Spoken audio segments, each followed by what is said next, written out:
Hi everyone, I'm Giada Joyce, the founder of GJ Attitude.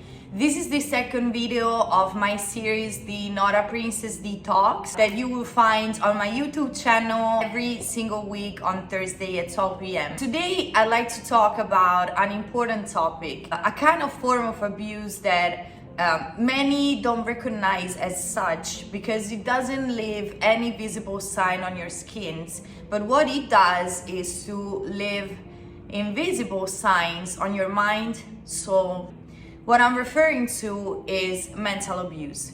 If you haven't watched it yet, in the first video that I posted, I tell my entire story and how I had to face mental and physical abuse in my life. The reason why I built my brand GJ Attitude and I'm recording these videos is because I want to help other people by sharing my personal experience and sharing those things that I learned during my healing journey and during the entire process that I've been through. Although many may think that mental abuse is not an actual abuse, I can guarantee you that it is that kind of abuse that is little by little destroying not only your self-esteem but also your personality and the person that you are.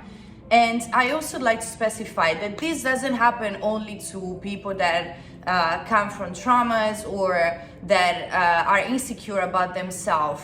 This can also happen to very strong people who firmly believe in themselves. And this is why it's very important to me that this message doesn't only reach out to those people who experienced it, but also to those who hasn't. It's a kind of situation where you can find yourself daily, either in your family environment or also on your workplace or any kind of environment. It's important to recognize mental abuse because most of the time a physical abusive relationship starts with it. Let's start with the definition of mental abuse. Mental abuse is the use of threats, insults, and many other subtle tactics to control a person's way of thinking. It's used mostly to destroy your self-esteem and confidence and the perception that you have of yourself. Why are people trying to abuse you on a mental level? Because they take power over you. And the more they take power over you, the worse it gets. Let's get into a practical example. Gaslighting. You might have heard about gaslighting before. Typical scenario of gaslighting could be you talking with a person explaining that you got hurt by a particular situation or fact or behavior they had towards you. And this person not only denying that behavior, but also making you feel like you are inventing the situation, making you change the perspective about the fact, that behavior, and what happened, which can lead you to doubt yourself, think that you're crazy, and that you're inventing the entire story. There are different feelings that you might experience when you're dealing with a person that is abusing you on a mental level. One that I personally experience is guilt. And you might wonder, why would I feel guilty if there is a person in front of me that is hurting me? So these people, they have the power of making you feel guilty for something they do. Let's say, for example, that you are dealing with a person that hurts you on some level and you're exposing your feelings. You are telling them why they hurt you and how they hurt you. These people have the power to make you feel like the one who is hurting them because you're going to them saying that you got hurt because of what they did. This can also happen in some forms that you might never expect, like people that are always constantly crying in front of you, although they are responsible for the action that hurts you. We all are sensitive to see other people cry, so you are the person that at that moment feel like the bad person because you are exposing something that hurts you. And this is how they reverse. They change the perspective of what happened. And unfortunately, when you're dealing with this kind of personality, very often, you get to a point where then you find yourself in difficulty to express your own feelings and to express what are your boundaries, what doesn't make you feel good. You believe that you are responsible for hurting other people. Another clear example of mental abuse could be a person that used anger to control you. Let's say that you find yourself in a relationship where you must be careful with everything that you say because that can turn into a drama, a real drama. A drama where you have to deal with a person that is always upset with you. Anything that you say can just be transformed into a dramatic situation, which also creates a feeling of fear in you.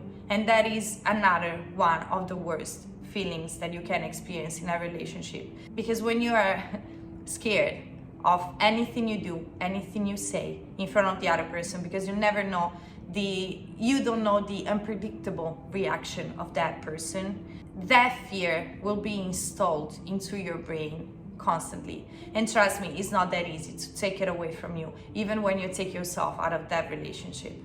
I personally experienced that. I had to deal with a person that I would never know what would be his reaction with something that I would say, something that I would do, and I was very scared. The problem is, even during my healing process, and even today, I don't deny it, it could be difficult for me sometimes to talk to people because I'm scared about what is gonna happen in front of me. All these kind of forms though, they have something in common, that they're putting you in a position where you very often experience guilt, fear, and insecurity. I believe another important topic about mental abuse is self-love. There are some people that make you believe, mostly when you're a kid, that in order to be loved, you must earn it. You gotta do something, you gotta be perfect. Since I know that I'm talking with adults, I also know that many of you can relate to what I just said. It personally affected me, and it took me a long time, and I'm still in the working process, if I gotta be honest with you, to learn how to understand that people can just love you for the person that you are, no matter how much you earn, no matter what you do, no matter how beautiful you might look. But that is one of the biggest forms of abuse, I believe, that we are exposed to as human beings. Because if you had to deal with somebody that made you feel like you were never good enough and you had to do something to make them love you, I really hope that this message will reach you out for you and for me to understand that we all deserve love. And you should love yourself regardless of anything.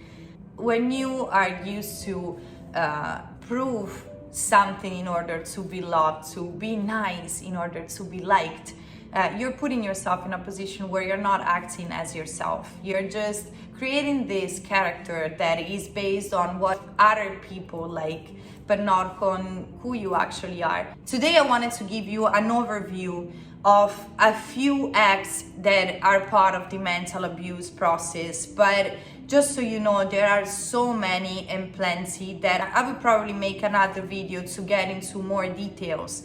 My point with this video was for you to start understanding if you are dealing with a person that is doing this to you. To distinguish between mental abuse or a situation where you're just dealing with people that you don't like.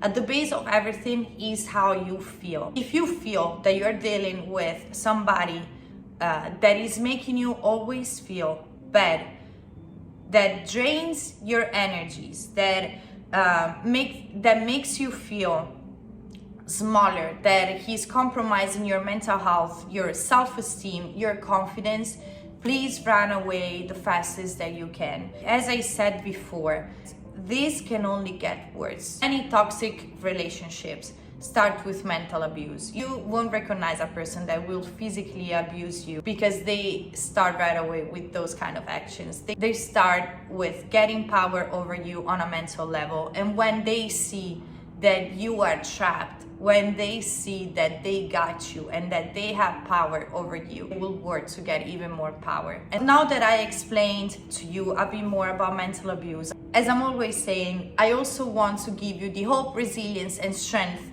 to face this and to remind you that you can change your situation for the better every single day. I did it. It took me work, a lot of work on myself.